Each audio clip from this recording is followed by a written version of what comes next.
Welcome to Module 20. It's all about pensions, and this is Steve, and today is Steve's 35th birthday. Happy birthday, Steve. Steve works for our company, and this is Steve's life all laid out on a timeline. Steve was born, and when he was born, he was age 0, just like all of us. He started working at our company at 25. He's 35 today again. Happy birthday, Steve.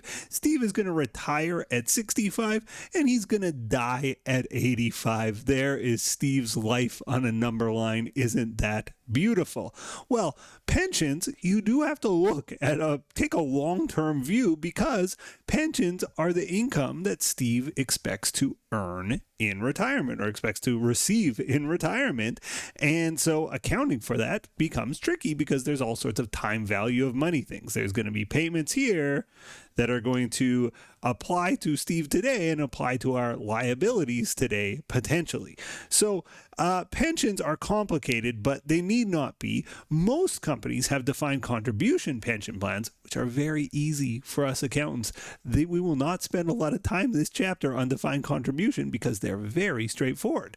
Defined benefit pension plans, those will complicate our lives. So let's break down the two. Defined contributions, like the name suggests, tell the company what it's going to do, and it defines the contribution. The company makes a promise of what it's going to put away for Steve. We say, when Steve signs his employment contract, we will pay 4% of your salary into a pension, some number like that, based on a formula. Maybe it's an employee match. Maybe there's some other element to it, but let's just keep it simple. We're going to pay 4% of Steve's salary into a pension, and that means he makes, let's just say, $100K per year. And so if in his 35th year, he earned $100,000, and we said, well, we're also going to put 4% away for pension, we go debit pension expense, credit cash, $4,000, because we're putting away 4%. That's it. If the stocks do amazing, good for Steve. It's not our problem. If the stocks do terrible, too bad for Steve, but it's not our problem. And defined contribution is just that simple. We say what we're going to put away, we put it away, and we have a pension expense related to it in the moment, right? Like, it will have that pension expense at 25, 26, 27, 28 as we're putting it away. We will debit pension expense, credit cash as we go. It's almost like as straightforward as salary expense from an accountant's perspective. What is not so straightforward, though, is a defined benefit plan. And a defined benefit plan we are making a promise, not of what we're going to put away. We're making a promise of what Steve will receive in retirement. And that's what makes this harder, because we're making a promise of what Steve's going to get from age 65 to death. Now, I've said we know Steve's dying at 85 because I said so, but we don't actually know when our employees are dying. Some are going to live to 90, some are going to live to 70, some unfortunately will pass away even before they retire.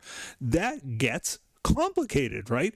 The fact that we have this big employee group, we don't know when they're going to die. But Steve, we know when he's going to die. He's dying at 85, and that means we're going to have to make payments to him every year until he dies, right? So we have this annuity of payments, this schedule of cash flows. We're going to have to present value that annuity back to 65, but he's 35 today. This is today. We have to present value that back to today. And, it's complicated enough for Steve, one employee. We got to do that for our employee group. These companies that have defined benefit plans have hundreds, thousands, tens of thousands of employees. They're all different ages. They're all going to die at different times. They're all going to retire at different times. They all have different wages and salaries. It's complicated. And so as a consequence, this is one area that actuaries are used. Actuaries are mathematicians that, one of their jobs is the math around these types of pensions. So this is a typical pension plan.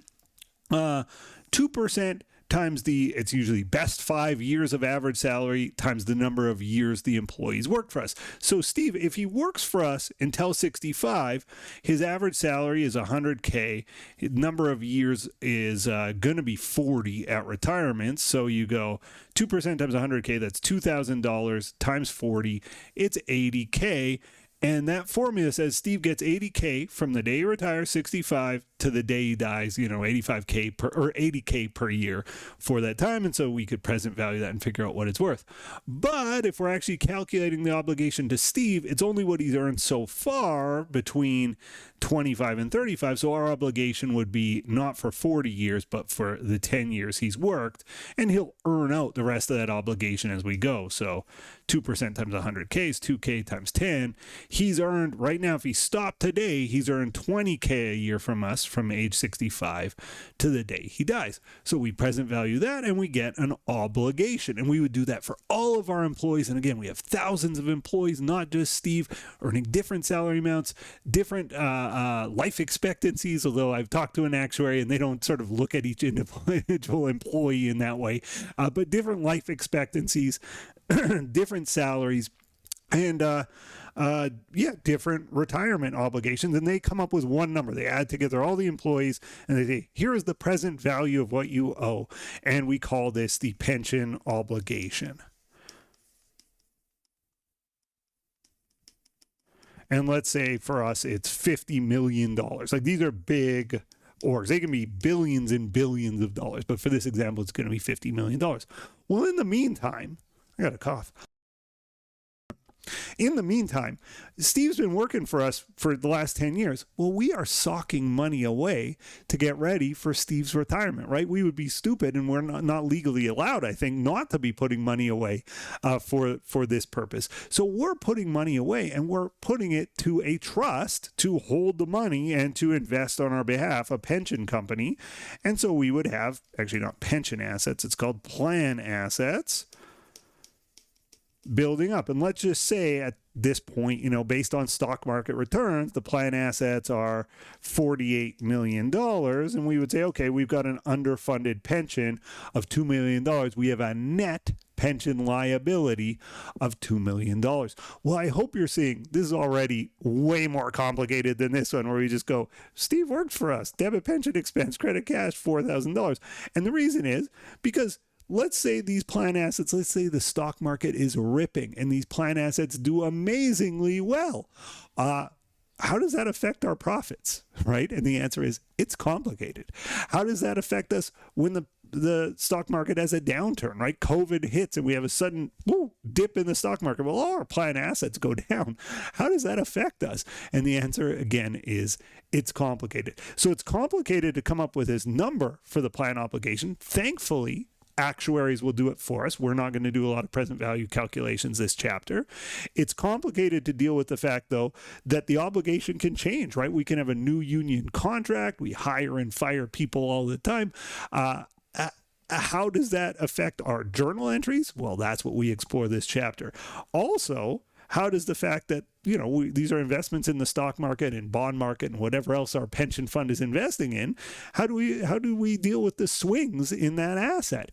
And the answer, again, is we're going to learn it this chapter. Too much to explore here. So we're going to spend about 5 minutes on defined contribution. And probably in these videos, I'm going to spend several hours discussing defined benefit. And I bet your class will be the same.